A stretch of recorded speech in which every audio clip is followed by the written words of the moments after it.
Okay, so welcome back to the login and register tutorial.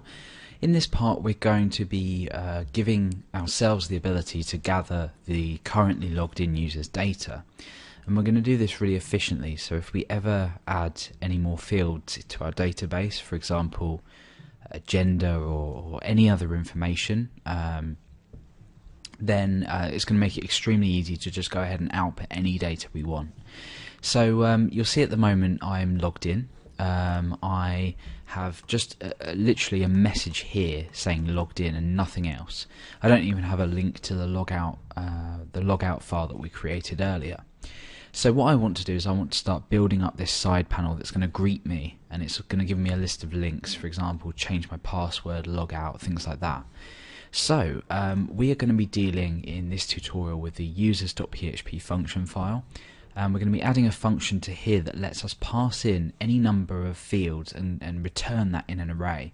Then we can just use this anywhere on the site at any point, and just really easily, type in what field we want to grab and it will grab it for us.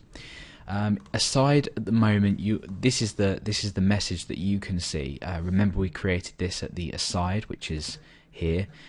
So if the user is logged in, echo logged in, else include the login form.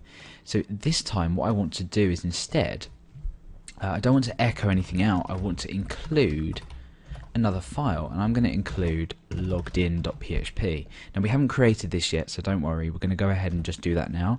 So I'm going to load up a new file and save this in widgets, and I'm going to save this as loggedin.php. So logged in is going to house the hello Alex or hello Billy or whatever user's currently logged in, and that's going to be here. So when I refresh now, you see that it's gone, there's nothing there. That's simply because we don't have any data in here. So if I just type something in there, you'll see that that's now been included at the side.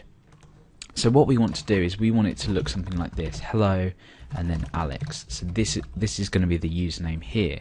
So we want to replace this value eventually, and we don't need to worry about any checks. So if logged in, just simply for the fact that we're including this if the user is logged in. So we can go ahead and get rid of this aside.php file now, and we're going to focus on creating this function and outputting it in this file. Now we're also going to need to open up our init file, because down here, or up here rather, we're going to include a variable that's going to hold all of this data, and we can use that anywhere, because remember, init.php we're going to include in any files that we're using.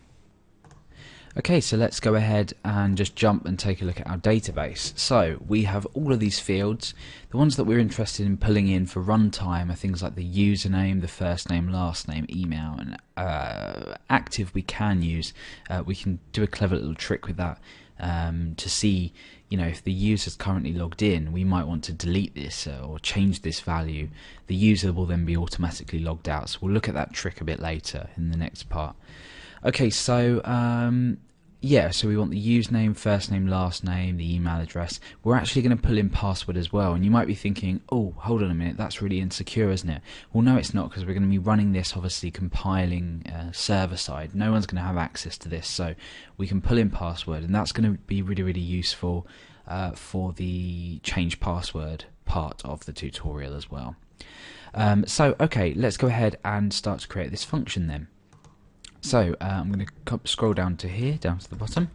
In fact, we'll start it at the top, it's just going to make a lot more sense. So I'm going to call this function user_data, and this function is going to take an unlimited amount of parameters, the first one being the user ID. So I'm only going to define the user ID parameter within the function, and the reason being is that we can actually access parameters that are passed beyond those that we've defined. So for example, if I was to go into init.php and I was to create a user data variable here, and say that's equal to the user data function, I might pass in the session ID like that. And then I might pass in first name, last name, email, etc.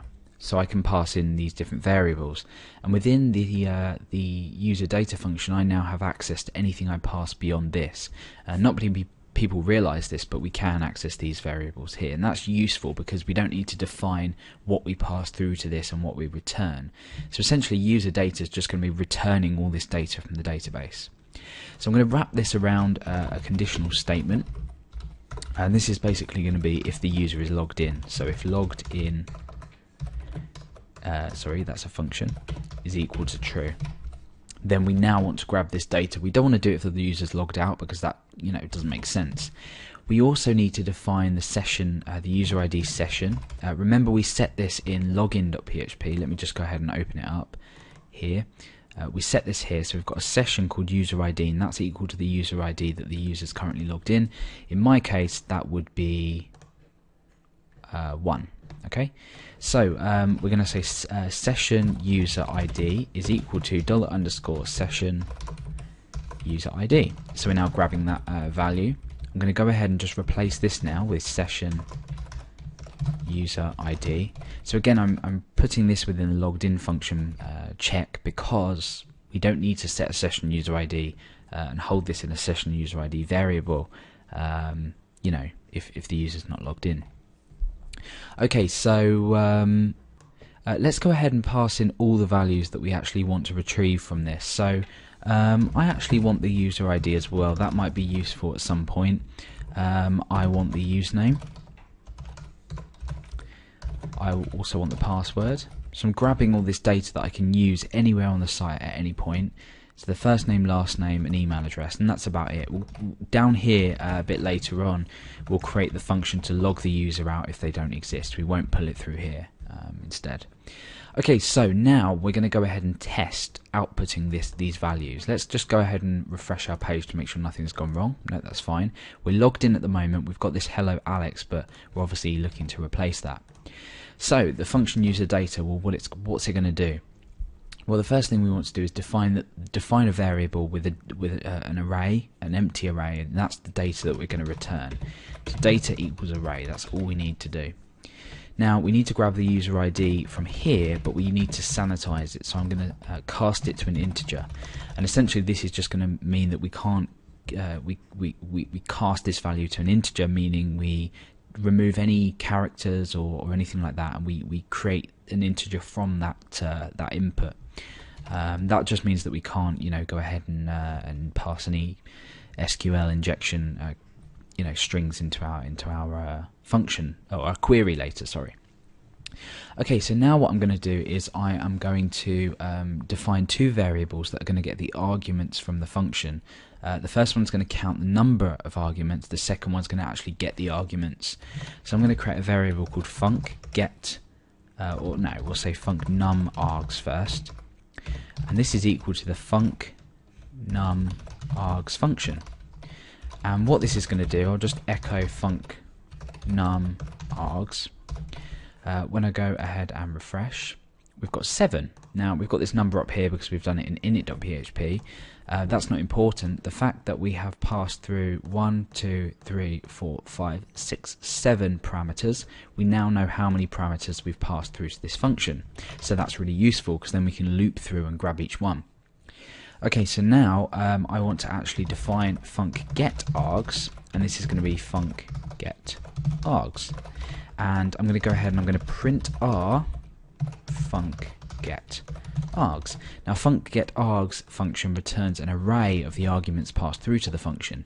So in this case we're just going to get a visual representation of this data, and you'll see here we've got first element is 1 because that's the session ID. Remember my user ID.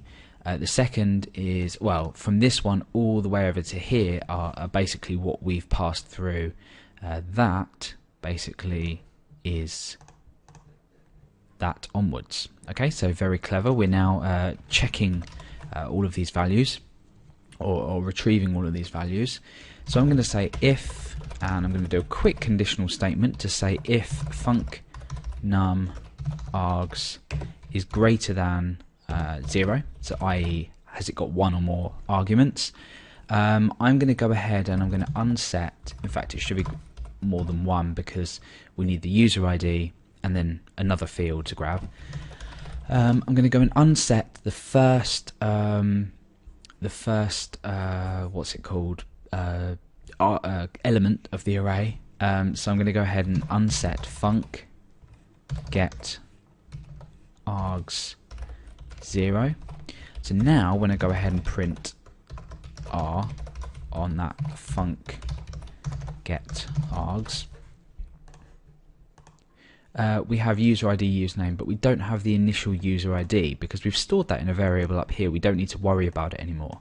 And the reason I've removed this from the array is because I want to create a field set from this data. And you'll see what I mean in a minute. We're going to use the implode function again that we used in the last part of the tutorial.